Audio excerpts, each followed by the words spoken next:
Hi everyone, it's Claire back again. We're going to have a look at my Rimmel polishes today. I'm going to have to do this in two parts because I've got some of the Salon Pro and I also have the usual, these little bottles of Rimmel. How much are in these? 8 millilitres. But this is the usual Rimmel that you'd be able to pick up from, the supermarket or the chemist, drugstore. So I'm going to do a separate video for those others, the 8 ml bottles that I've got. I've got about 10 or 12 of them. But today we're going to have a look at my Salon Pro polishes. I've only got 5 of them, and my Rimmel glitters and glitter toppers. So Rimmel was a brand that was probably most accessible to me in the supermarket. When I first started getting into nail polish, I was picking up Rimmels quite regularly.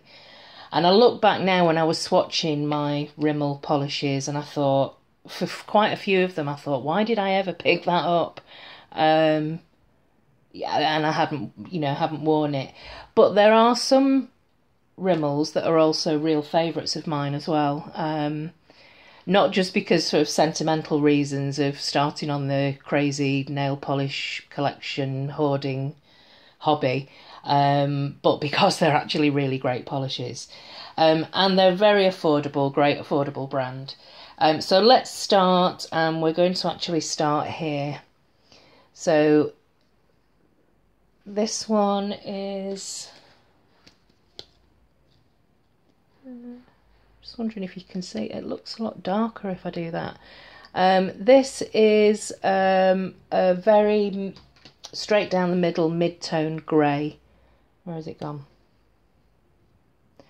It seems to look a lot darker there. I wonder if I can get any extra light. 1 second. Maybe. I'm not sure if that's made much of a difference. But yeah, that's the... yeah, you can see it a bit better in the bottle there. That's more true to colour. This is Moon, and it's a lovely 2-coat cream.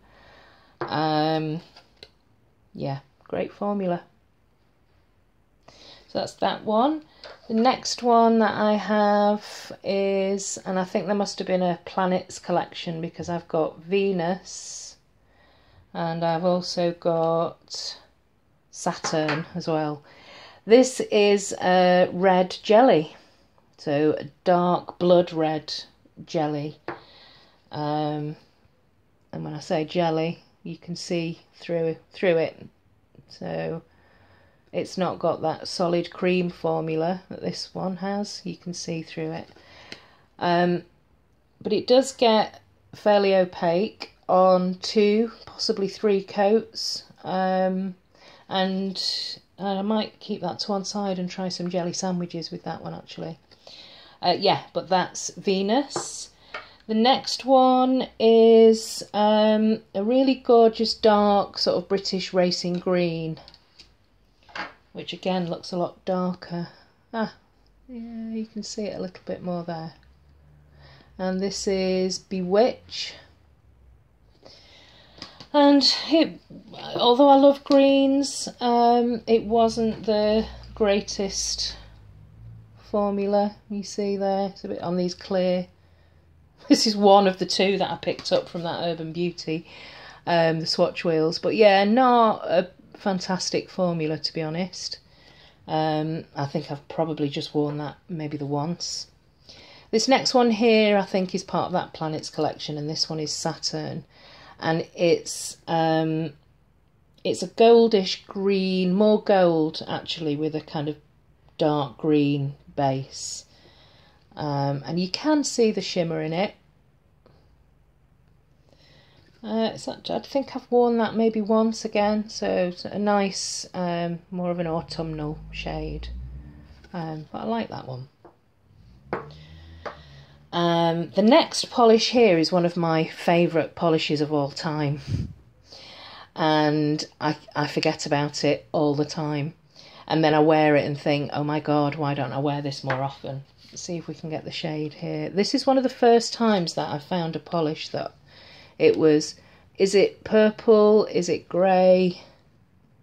Again, it looks a lot darker.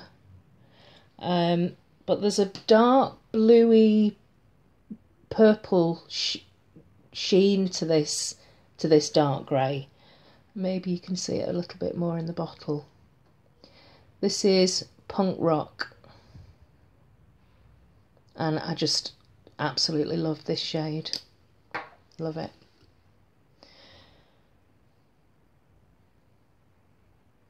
Yeah, can't get it to come up true to colour. I don't know what's wrong with the... I've got daylight and everything. Let me see if I can move these out of the way, providing a bit of a shadow there.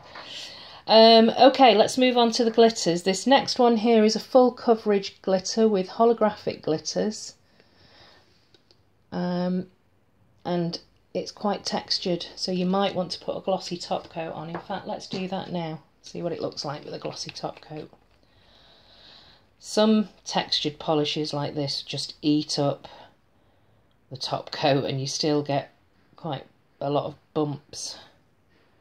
And sometimes it really can bring out the holographic glitters and smooth things over. This is Seche Vite. It's usually pretty good, and I've spilt it everywhere there. It's a good job I've shown you these two already. So that's the full coverage. I've used quite a bit of that, as you can see, and this is from the Precious Stones line, full on glitter colour, and it's called Diamond Dust 001 Diamond Dust. Again, stuck at the back of the shelf, completely forgotten that I had this. This next one, so I've put these the last four here over a black polish. This one is a really pretty topper actually, and you can see I've used quite a bit. I've had this for a few years, and this is called Disco Ball, and it's a little bit like I think it was called Shine for Me, from the 50 Shades of Grey, OPI 50 Shades of Grey, the glitter topper that came in that collection, similar to that. So that's Disco Ball. The next one is a Rimmel Glitter Bomb, and this is Disco Diva, and again there are my holographic micro dots, but the base is this sort of rose gold clear jelly base with different size hexes. So there it is. You can. That's the Disco Ball, the one that's reminds me of Shine for Me, and this one is the Disco Diva. So you can see both the like a pale pink rose gold holographic glitters, and then the hex glitters, and then the holographic. What does holographic mean? Come on. Holographic micro dots. Oh my god, move on to the next one. Right, this is a matte topper, and this is from the Pop Art. Well, it's just called Pop Art. I think that is what it's called actually. It's a Rita Ora polish. Is there a name in there somewhere? No, I think it is just Pop Art top coat. Yeah. So cobalt blue and pale blue, black, and some pastel hexagon glitters in there, and as you can see again I've used about half the bottle, and that's it there. Looks quite cute actually over black. And the last one that I have is another glitter bomb, and this is Bedazzle, and it's just blue and fuchsia pink hex glitters in a clear base, and that's it there over a black. Yeah. Okay, so the next video I will talk about the remaining Rimmels that I have that are the creams, so I'll go through those in the next video, part 2. Yeah, let me know what you think of Rimmel.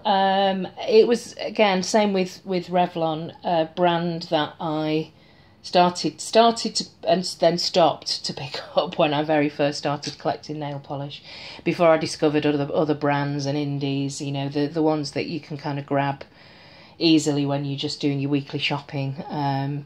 So I used to have a lot more Revlon and Rimmel, but I gave quite a lot of them away, or for the ones that had the really bad formulas.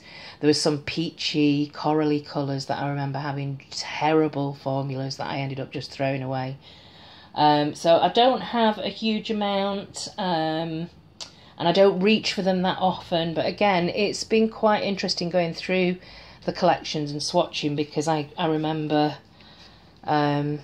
like polishes that I absolutely love, and I remember I remember wearing them and thinking yes, and then I've forgotten about them because of the brand. But I'm definitely going to be pulling this one out, Punk Rock.